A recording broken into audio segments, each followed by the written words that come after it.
It's so good to connect with you. I'm actually got caught a little off guard because today, when I'm recording, this is a public holiday, and I got a reminder we don't have a message yet. So I've been like racking my brains. What can I talk about? And then I was watching American Pickers. Now I love American Pickers, and the lady on there, they're busy chatting about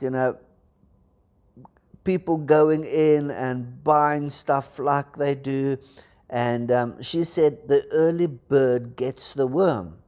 And that's true, if you're out there at the forefront and you're up early and, you're really doing things, you usually get the rewards. But then she just said something afterwards that blew my mind. I was like, what? I've never heard that before. And she said, but it's the second mouse that gets the cheese. And I actually had a good giggle because there's so much truth in that. It's the second mouse that gets the cheese. As a youngster, I loved playing with mouse traps and rat traps, and believe me, I got my fair share of fingers caught in them. They hurt. But if you know how they work, once it's stripped, it's safe to go over. So you could literally go over a friend of yours and pick up the cheese that he's got squashed for. And that's a little bit gruesome. But it's the theory. It is the lesson that we can learn from this. The second mouse gets the cheese. So what does that say to you and I? Well, I think if you watch South African rugby, before they go into a scrum, when like that, it says touch. They touch first, feel where the other one is. They pause, and then the ref says engage, and then they go together. Now, if we could learn to touch, to pause and engage before we do anything, how much better could our life be? How much more cheese would we be getting? How much more reward would there be for you and for me? So we touch the hem of God's garment by asking Him into that situation.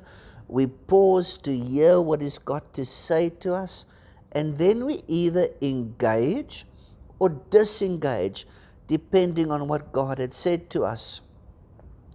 In last week's message, the Sun Stands Still one that I did, part 1. If you've missed that, you can pick it up on our YouTube channel or our Facebook page under Lifeconnect. Go have a look there. But I told the story of Joshua in Joshua chapter 9, where he gets fooled by these Gibeonites.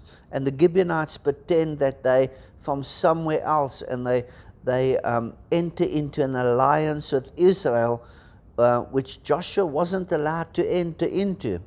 But because he didn't consult God, and it says this, without consulting God, he made a treaty with him, and he ended up in a war and fighting a battle he shouldn't have been there. He shouldn't have been in that war, in that battle. Yet he was, because he did not consult God. You see, had he only touched, paused, engaged, or had he waited, consulted God, he would have got the cheese. He would have realized this is actually the enemy I'm busy negotiating with, and he would have then been in the will of God and not fighting in a battle he shouldn't have been taking part in. And if we can learn this lesson to just wait before we decide to do things, wait before we buy things. I'm not talking everyday things, but when you want to make debt, buy a house, buy a car. Wait before we enter into a relationship with people or go and do stuff, that have got the ability to be a distraction or to lead us from God.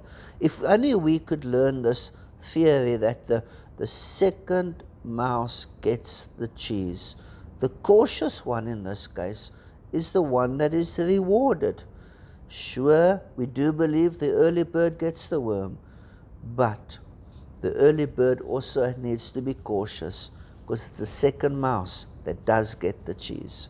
And we want you to be the second mouse. And God wants you to be the second mouse. God doesn't want you to suffer. He doesn't want you to be downhearted or depressed because of your situation.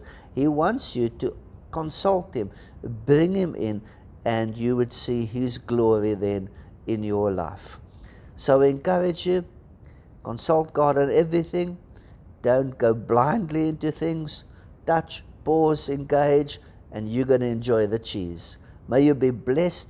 Please share this message with others, and hope you really have a fantastic week. Connect with us on Sunday, in person or online, because life is better connected. Be blessed.